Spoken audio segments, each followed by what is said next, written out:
All right, in this video, we're going to be talking about buying a house. And we're going to use the example from the last quiz. So the most recent quiz that you take, and we're going to use that example. So let's go and get started. Let's see if I can, oh, here we go. Bob's annual salary is $43,000. He's planning on buying a home for $99,000. The loan he'll get is APR 5% in 20 years, listed below. Okay. So let me zoom this out a little bit. Apparently that zoomed it in. Let's try this again. All right, there we go.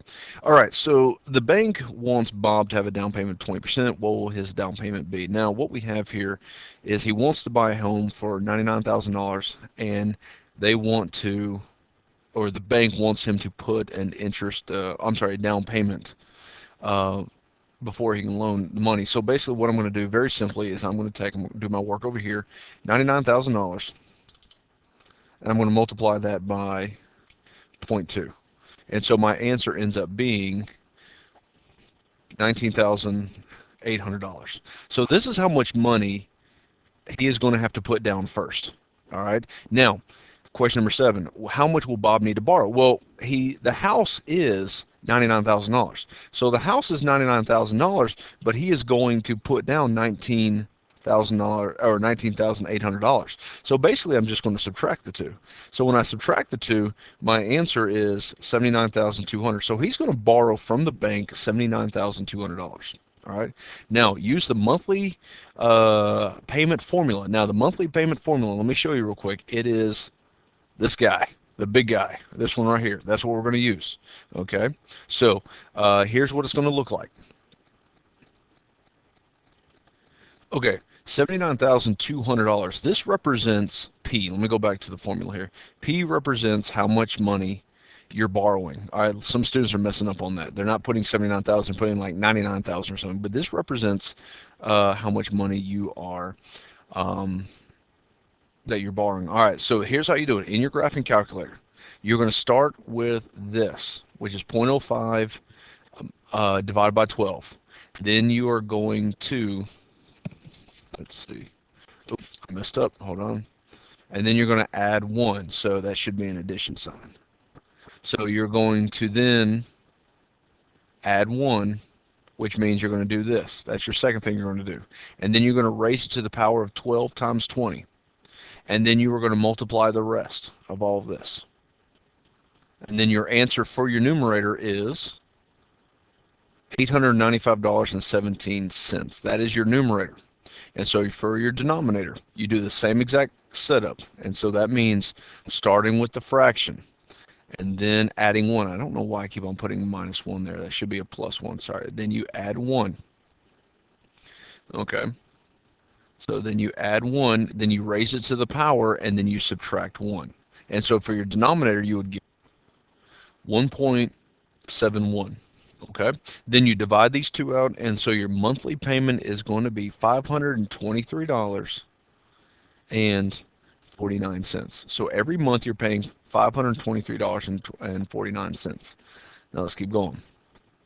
Now it says, what is the total amount Bob would pay back for this to the bank after 20 years? So here's what I want you to understand, and that is he is paying $523.49 every month. So we're going to multiply that by 12 months out of the year, and then we're going to multiply that by 20.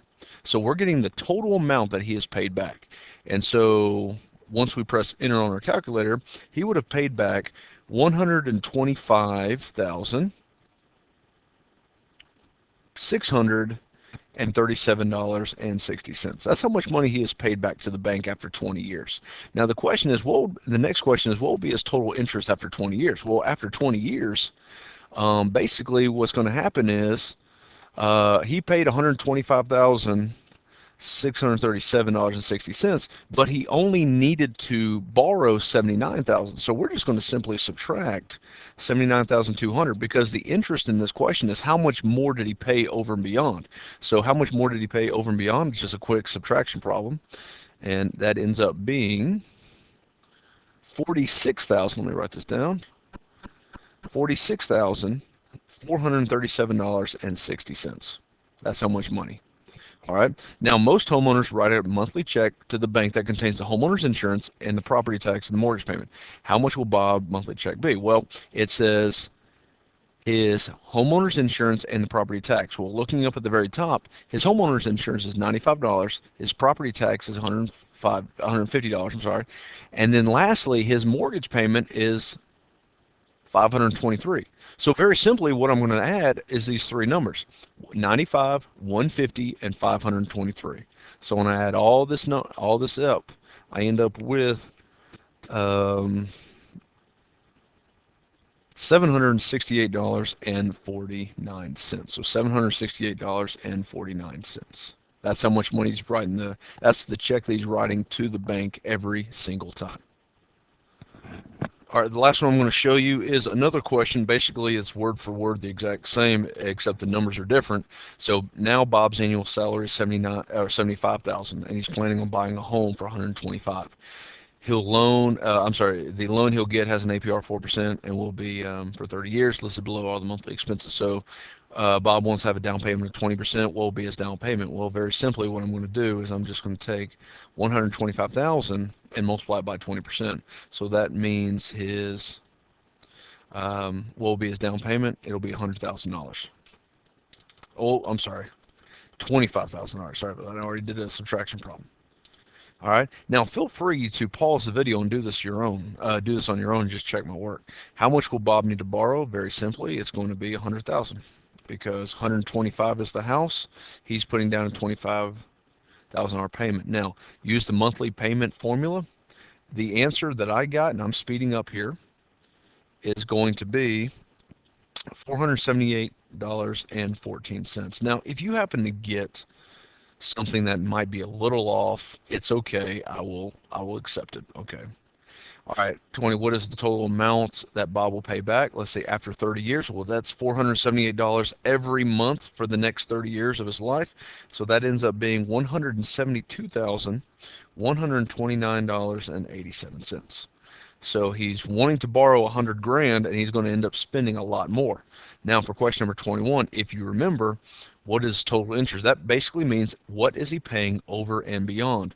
And so I'm just a simple subtraction problem from 172,000 by 100,000 is $72,129.87. Now the last one, and hopefully you have done this and you're just checking your work. Once again, question number 22. Most homeowners write a monthly check. So we're talking property tax, homeowner's insurance, as well as the mortgage payment. So those are the three numbers I'm adding. So $95, $200, those are my two numbers. And then there we go. There's my monthly mortgage. And so that means Bob will be writing a check for $773.14. All right. So that is how you do buying a home. And so hopefully you learned something from this video. If not, let me know the next time you see me. Thank you.